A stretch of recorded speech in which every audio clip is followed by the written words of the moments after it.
పాసమైలారం దుర్ఘటనలో మృతుల సంఖ్య 41కి చేరింది. పటాన్ చెరువులోని ధృవ హాస్పిటల్లో చికిత్స పొందుతూ జితేందర్ అనే వ్యక్తి మృతి చెందాడు. 6 రోజుల పాటు జితేందర్ కు చికిత్స అందించారు.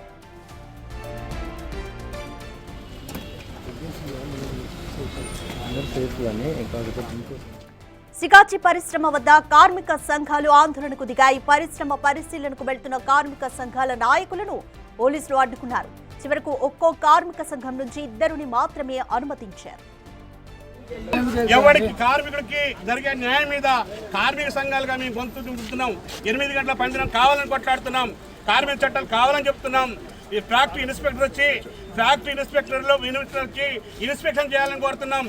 జాయింట్ ఇన్స్పెక్షన్ జరగాలని చెప్తున్నాం.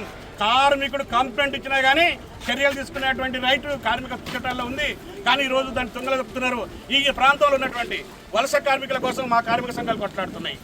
ఈ ప్రాంతంలో ఉన్నటువంటి 8 గంటల పనిదినం అమలు చేయనటువంటి వారికి మీద అమలు చేయాలని చెప్పి 10 గంటలు 12 గంటలు పని చేసేటువంటి మీద కొట్లాడుతున్నాయి. ఎక్కడ ప్రమాదం జరిగితే నష్టపరిహారం ఇస్తున్నాయి. ఈరోజు కేంద్రంలో బీజేపీ ప్రభుత్వం కేంద్ర ప్రభుత్వం ₹1,00,000 ఇచ్చి చేతులు దులుపుకుంది. ₹1,00,000 చేతులుపుకుంది. రాష్ట్ర ప్రభుత్వం ₹1,00,00,000 ఇప్పిస్తామని ఆదేశాలు ఇచ్చింది. ఇప్పటివరకు ఆ కార్మికులకి ఎవరిచ్చారో డబ్బులు ఇప్పుడు ఇక్కడ ఉన్నటువంటి కార్మిక సంఘాలం మేము సహాయక చర్యలు చేస్తున్నాం ఈ ప్రాంతంలో. మోర్ డీటెయిల్స్ మా ప్రతినిధి దుర్గారెడ్డి అందిస్తారు. దుర్గారెడ్డి, సిగాచి ఫ్యాక్టరీ వద్ద కార్మిక సంఘాలు అయితే ఆందోళన చేస్తున్నాయి. అయితే ఒక్కో కార్మిక సంఘం నుంచి 2 మాత్రమే పోలీసులు లోపలికి అనుమతించారు. ఏ అంశాలను కార్మిక సంఘాల నాయకులు పరిశీలించబోతున్నారు? ఇక్కడ ఏదైతే ప్రమాద పాశమాలం జరిగిన సంఘటన తర్వాత 6 రోజుల నుంచి కూడా 41 మంది మృతి చెందితే కూడా రాష్ట్ర ప్రభుత్వం కేంద్ర ప్రభుత్వం నిర్లక్ష్యంగా వ్యవహరించాయని చెప్పి కూడా ప్రజా సంఘాలు ఆందోళన పాటపట్టాయి. ఈ రోజు ఎక్కడైతే ప్రమాదం జరిగిందో ఆ ప్రమాదానికి వెళ్ళి మేము పరిశీలిస్తాము. నిజంగా ఇన్ని రోజులు ఎందుకు సమయం పడుతుంది? నిజంగా 9 మంది గల్లంతయ్యారు. వారు ఆచూకీ లేదు. ఇప్పటి వరకు వాళ్ళు శవాలు కూడా తీయలేని పరిస్థితిలో ఉన్నారు కనుక ఖచ్చితంగా వాళ్ళు చనిపోయారా, చనిపోయినట్లయితే నిర్ధారణ చేసే వాళ్ళ కుటుంబ సభ్యులకు డెడ్ బాడీ ఎందుకు అప్పగించలేకపోయారు, నిజంగా ఏం జరుగుతుందని చెప్పి కూడా ఏఐటియు సిఐటియు ప్రజా సంఘాలు అన్ని కూడా ఆందోళన చేపడితే మాత్రము ఆ ఒక్క సంఘం నుంచి 2 మాత్రమే పోలీసులు అనుమతించారు. ఆ ప్రాంతాన్ని పరిశీలించారు. ఇప్పటికే హై లెవెల్ కమిటీ నేతలు నాయకులు అందరూ కూడా అక్కడికి వెళ్ళారు.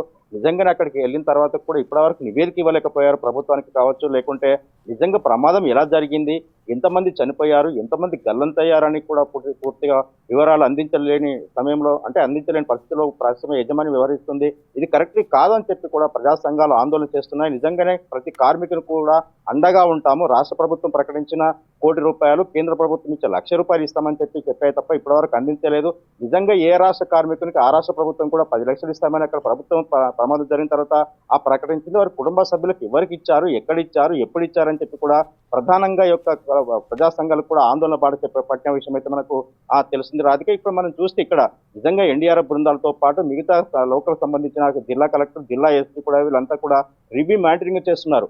6 రోజుల నుంచి పరిశ్రమ దగ్గర జరిగిన ప్రమాదానికి కూడా కులంకుశంగా క్లియర్ గా అక్కడ జరిగిన ప్రాంతము ఎక్కడైతే జరిగిందో ఆ ప్రాంతానికి కూడా అక్కడికి వెళ్లి పరిశీలించి కార్మికులు చనిపోతే చిత్రాల కింద ఉన్నారా వాళ్ళు తొలగించి క్లియర్ చేసిన తర్వాత డిక్లేర్ చేసే అవకాశాలు ఉన్నాయని చెప్పి కూడా వాళ్ళంతా ముందస్తుగా ఒక హెల్ప్ లైన్ డెస్క్ ఏర్పాటు చేశారు. అక్కడ పునరావాస కేంద్రం ఏర్పాటు చేశారు.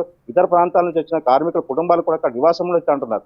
వారికి ఫుడ్ సరిగ్గా అందిస్తలేరు, లేకుంటే వాళ్ళని పట్టించుకోవడం లేదు. ఒక్కొక్కరి సేవలకు ఒకరికి అందించే పరిస్థితి లేని ప్రమాదం జరిగింది కనుక ఖచ్చితంగా క్లియర్ చేయాలని చెప్పి మా డిమాండ్ను కూడా మమ్మల్ని అడ్డుకునే పరిస్థితి తీసుకొస్తారా అని చెప్పి కూడా ఆ ప్రజా సంఘాలు ఆందోళన పాటపట్టి ఆ ప్రభుత్వ పోలీసులపై కూడా వాళ్ళు వ్యతిరేకత చూపుతున్న పరిస్థితి మనకు కనిపిస్తుంది. Radhika, thanks for the update Durga Reddy. Sigachi పరిశ్రమ ఘటనకు సంబంధించి మృతుల సంఖ్య 41కి చేరింది. అయితే మరొక వ్యక్తి హాస్పిటల్లో చికిత్స పొందుతూ మృతి చెందారు.